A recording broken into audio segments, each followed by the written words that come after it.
serasa sesak, bagi ditusuk sebilah pisau tajam. Nafasku tercekat.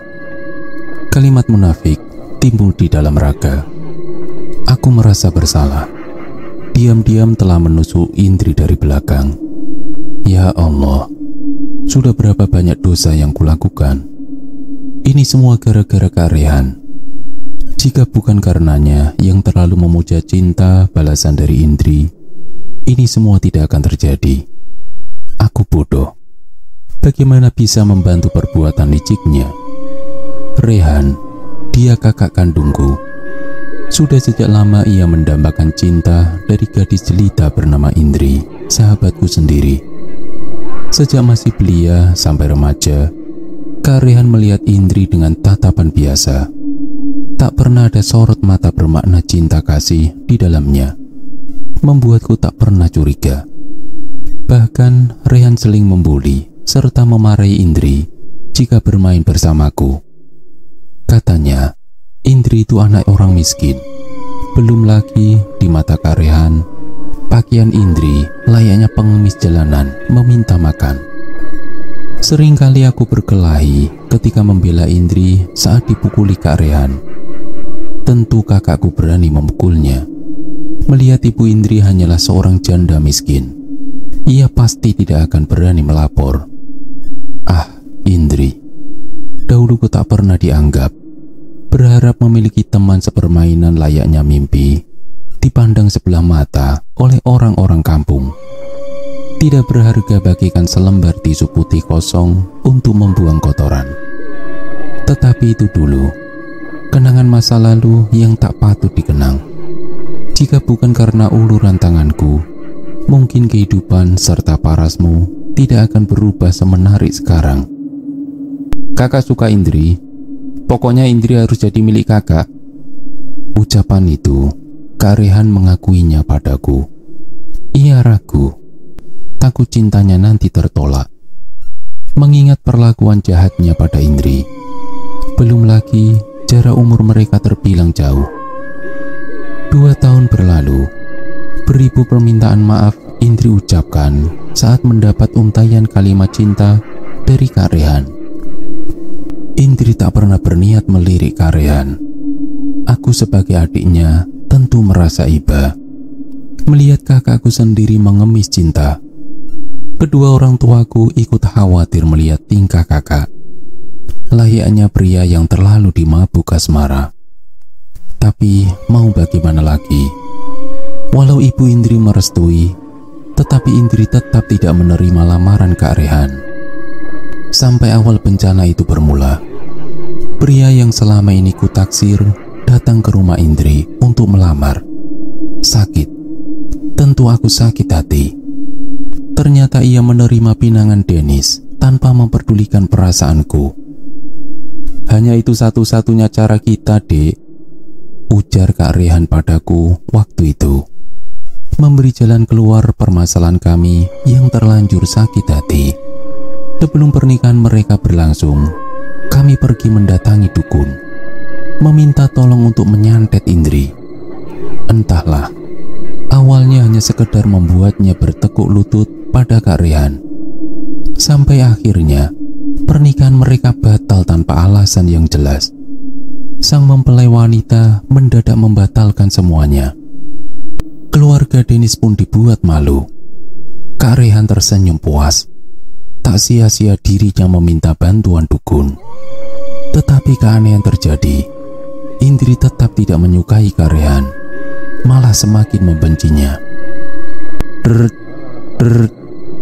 Gawe di meja nakas mendadak bergetar, membuatku tersentak kaget, membuyarkan segala pikiran tadi. Kuseka air mata kasar, menenangkan diri sejenak, lalu menjawab telepon dari ibu Indri. Di balik handphone, suara ibu Indri seakan sedang menahan tangis. Nafasnya terdengar tak beraturan. Aku tahu pasti, berita buruk pasti akan muncul di permukaan. Keadaan Indri semakin memburuk. Ibunya kini tak memiliki sepeser uang. Dalam keadaan terpaksa, Indri dipulangkan ke rumah. Di rumah Indri, banyak orang kampung berkunjung. Entah karena peduli atau sekedar rasa ingin tahu pada keadaannya sekarang, orang tuaku beserta yang lainnya sibuk menenangkan Ibu Indri yang terlihat menangis terseduh-seduh, memikirkan nasib anaknya di kemudian hari, berharap memiliki secerca harapan. Kak Rehan, aku tidak tahu dia di mana. Hatinya telah dikuasai dendam akibat cinta tertolak. Kak Rehan benar-benar di luar kendali. Pokoknya Indri harus sama kakak. Kalau dia nggak mau, akan kakak buat Indri tidak bisa bersama orang lain. Janji Kak Rehan saat itu, aku ingat sekali. Dia menepati sumpahnya dengan membunuh Indri pelan-pelan. Semua orang mulai pamit, menyisakan kedua orang tuaku. Mungkin mereka tak tahan akan bau busuk yang menyeruak dari dalam kamar Indri. Kondisinya sangat memprihatinkan. Tubuhnya lemas dan kurus layaknya tulang. Ekspresi wajahnya menandakan dirinya sedang menahan sakit. Kulitnya yang terlanjur membusuk semakin mengeluarkan bau tak sedap sampai keluar. Kalista, panggilnya lemah saat menyadari keberadaanku yang mengintip dari balik pintu. Lagi, air mata ini luruh melihat kondisinya. Sungguh aku sangat kasihan melihat Indri. Ya Allah, maafkan aku. Jika saja bukan karena hasratku saat itu, mungkin nasib Indri tak akan setragis ini. Dengan licik aku memberinya sepiring ketan hitam, merayunya untuk memakannya sendiri. Ya, ketan hitam itu adalah syarat dari dukun yang kami datangi. Orang yang menjadi target terkena sihir harus lebih dulu memakan ketan hitam pemberian si dukun. Maafkan aku, Lis. Ini semua salahku. Tanpa rasa jijik, aku membiarkan Indri menggenggam tanganku. Dirinya terbaring lemah. Sungguh tak kuasa kulihat ia seperti itu. Indri, ini semua bukan salah kamu. Sebenarnya, lagi, bibirku terdiam kaku, lidahku keluh, terlalu menafik untuk jujur. Aku takut melihat reaksi Indri bila tahu perbuatan licik yang terpendam di balik ini semua. Tidak, ini salahku. Dengarkan penjelasanku dulu, Lis. Gurat wajah Indri tampak serius, mencengkeram kuat lenganku. Tangannya terasa bergetar. Tentu ia merasa kesakitan. Rambutnya kini luruh, hampir tak menyisakan mahkota wanita. Kulit wajahnya nampak keriput seperti dimakan usia. Rambutnya memutih dan hampir botak. Bibirnya bergetar, matanya sayu menahan perih. Indri tidak bisa lagi berjalan seperti dahulu. Kalista, sebenarnya aku menyantet kakakmu, Rehan, agar haus pesona padaku. Maafkan aku, Lis. Aku hanya ingin membuatnya merasakan apa yang kurasakan.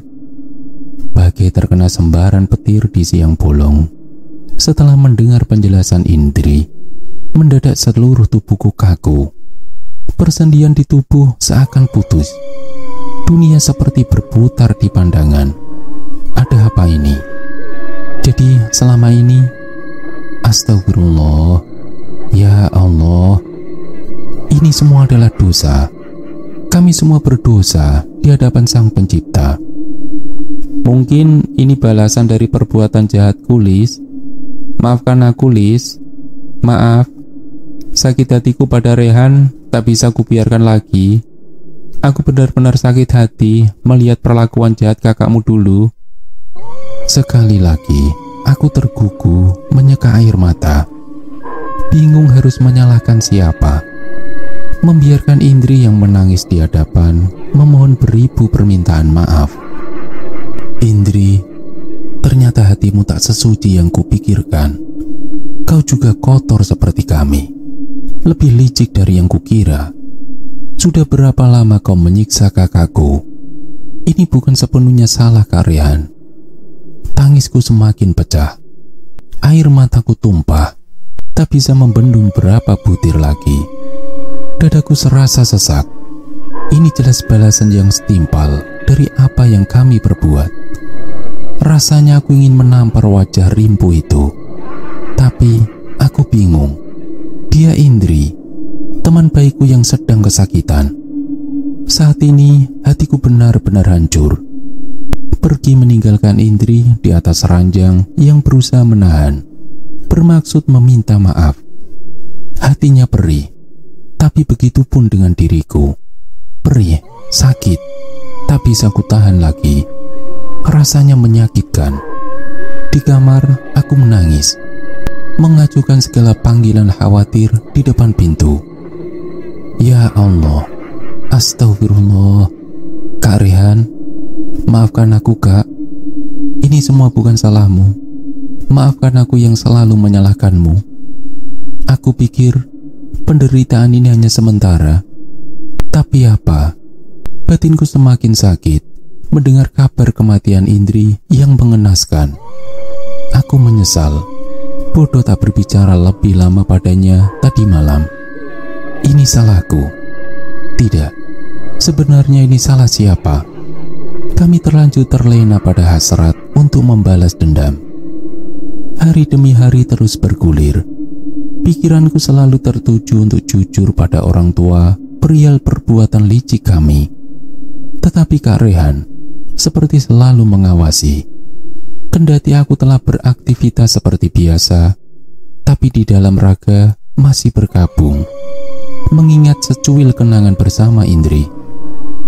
Kalista, sebuah seruan mengalihkan perhatian. Terlihat sosok Kak Rehan berdiri di daun pintu sambil membawa nampan, memaksaku untuk segera menyuap makanan. Tapi dia telah sadar atau hanya pura-pura mempermainkan adiknya layaknya boneka. Kak Rehan memelukku, meminta maaf beribu kali.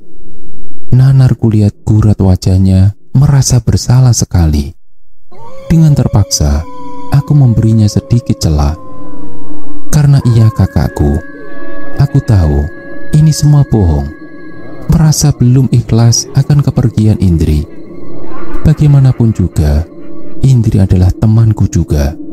Aku telah menusuknya memakai cara keji. Sejenak kami ngobrol dibaluri dusta, sama-sama seorang munafik, makhluk berdosa yang hina.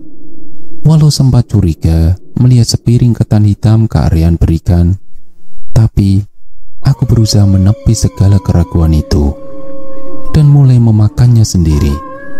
Lagi pula, mustahil bukan Kak Rehan tega membunuh adiknya sendiri